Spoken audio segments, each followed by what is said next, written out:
মধ্যে অনেক কিছু হয় এই জায়গাটার মধ্যে। কার সুবিধার জন্য এই জায়গার মধ্যে লাইটটা জ্বলে না এবং নষ্ট করে লাগছে। এবং একজনের কাছে শুনলাম ওই মেশিনটা উপরে যে মেশিনটা আছে মেশিনটা চুরি করে লয়ে গেছে গা। ওই মামা, এই লাইটটা কি কেউ নষ্ট করে লাগছে ইচ্ছা করে নাকি আপনার চুরি করে লয়ে গেছে গা মেশিন? এমনি নষ্ট হয়ে গেছে গা। ওই ওদিকে লাইট দিয়ে আবার রাত্রে চলে।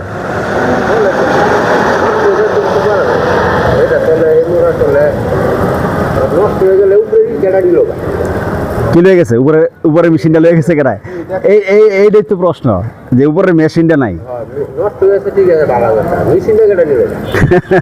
আমি তো এটাই প্রশ্ন করতেছি যে উপরে মেশিনটা নিচে কেনায়। রাত্রে এই জায়গার মধ্যে পুরো অন্ধকার থাকে। এখানে প্রায় কয়েকশো পরিবার আছে, কয়েকশো মানুষজন আছে। দেখেন আমার উপরে যে লাইটটা আছে, রাস্তার উপরে যে লাইট, এই লাইট রাত্রে জ্বলে না, অন্ধকার।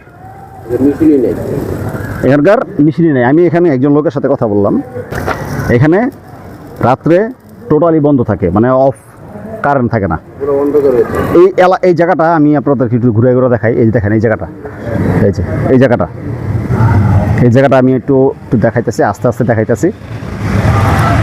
একটা মেশিন। আচ্ছা, আমি আর একটা গলি দেখাই। এই যে গলি, সম্পূর্ণ গলি। আচ্ছা, নিশ্চয়ই চিনতে পারছেন মুসলিমনগর মধ্যপাড়া এলাকার মধ্যে আমি আছি। এলাকার ঠিক এই যে পানি যে জায়গাটার মধ্যে জমে, এটার সামনে এখানে একটা মেশিন। এই মেশিন মানে রাত্রে আলো দেয় যাতে জনগণ ঠিক মতো যেতে পারে, রাস্তা চলাফেরা করতে পারে, আর আশেপাশে কোনো সমস্যা না হয় মানুষের, সম্পূর্ণ আলোতে। হ্যাঁ, তা এখন মুসলিমনগর মধ্যপাড়ার মানে এই আপনার বক্তবলী রোড থেকে, বক্তবলী রোডের যে জয়েন্ট জায়গাটা, মুসলিমনগর মধ্যপাড়া থেকে বক্তবলী রোডের মাথা থেকে একদম নয়াবাজার পর্যন্ত এখানে অনেকগুলো লাইট আছে। এর মধ্যে একটা লাইট জ্বলে না। এই জায়গাটা সম্পূর্ণ থেকে অন্ধকার। এই অন্ধকারের মধ্যে অনেক কিছু হয়। আমি শুনি, অনেকে শোনে, এই এলাকার মধ্যে অনেক কিছু হয় এই জায়গাটার মধ্যে। কার সুবিধার জন্য এই জায়গার মধ্যে লাইটটা জ্বলে না এবং নষ্ট করে লাগছে। এবং একজনের কাছে শুনলাম ওই মেশিনটা উপরে যে মেশিনটা আছে মেশিনটা চুরি করে লয়ে গেছে গা। আপনাদের কাছে প্রশ্ন, যে এই যে দেখেন যে উপরে যে লাইটটা আছে, যে লাইটের যে কি বলে, ওই যে সূর্যের আলোতে যে সোলার, এই সোলারের মাধ্যমে এখানে লাইটে আলো জ্বলে, ওইটা চুরি করে লয়ে গেছে গা। প্লাস কেন লয়ে গেছে গা, এটা একটা উদ্দেশ্য প্রণোদিত, যাতে এই জায়গাটা অন্ধকার থাকে, এখানে বিভিন্ন ধরনের অপকর্ম হয়। আল্লাহর 30টা দিন মানুষ এখানে চলাফেরা করে অন্ধকারে। এখানে বহুত ধরনের অনেক কিছু হয় রাত্রে। এলাকার মানুষজন এখানে ঠিকমতো চলাফেরা করতে পারে না। এখানে যায় অনেক কিছু হয়, এখানে যায় তারা এদের অনেক কিছু খায়। মানে যত ধরনের নেশা দ্রব্য, মানে যত ধরনের মানে খারাপ কিছু আছে, মানুষ আটকে যা আছে সব কিছু অন্ত করা হয়। এটা কি চোখে পড়ে না? এই যে যারা এই দায়িত্বে আছে, এই যে মুসলিমনগর মধ্যপাড়া হোক বা রাস্তার আশেপাশে যারা লাইট লাগায়, যে দায়িত্বে আছে, তাদের কি এটা চোখে পড়ে না? এই যে জিনিসটা চোখে পড়ে না, মানুষের দুর্ভোগ হইতেছে, মানুষের সমস্যার সম্মুখীন হইতেছে। আশেপাশের মানুষজন বিভিন্ন ধরনের ওই যে ধোঁয়ার গন্ধ, কী ধরনের ধোঁয়া আছে জানি আপনারা ভালো করতে পারেন। এটা ওই ধোঁয়ার গন্ধে আশেপাশের মানুষজন ঠিকমতো বাসায় থাকতে পারে না। কোনো আত্মীয় স্বজন যদি বাসায় যায়, ওই বাড়ির মান সমান শেষ। মনে হয় কি যে বাড়ির পিছনেই বা বাড়ির লগে আরেক রুমে বইয়া ওই যে ধোঁয়া টানতেছে, খাইতেছে, কী খাইতেছে এটা আপনারা ভালো করে জানেন। এই জায়গার মধ্যে দাঁড়া হয়, এই কাজগুলো হয়।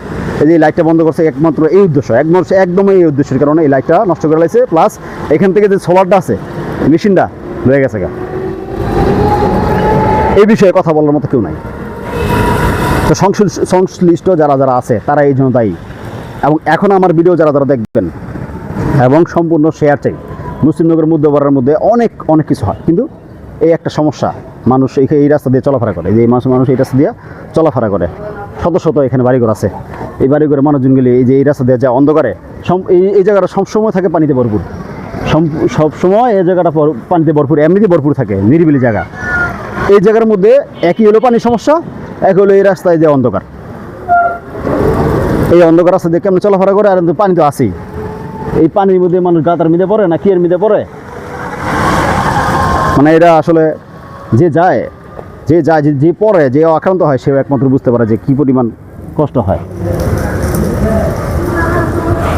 এখন যারা যারা আমার ভিডিওটা দেখতেছেন দয়া করে সর্বোচ্চ শেয়ার চাই যাতে সংশ্লিষ্ট কর্তৃপক্ষের কাছে এই জিনিসটা গিয়ে পৌঁছায়। আর এলাকার মধ্যে যারা দায়িত্বে আছেন এই যে লাইটের ব্যাপারে তারা এটা পদক্ষেপ নেবেন, এই লাইটটা যেমনি হোক এটা সংস্কার করার ব্যবস্থা করবেন। আসসালামু আলাইকুম ওয়া রাহমাতুল্লাহি ওয়া বারাকাতুহু।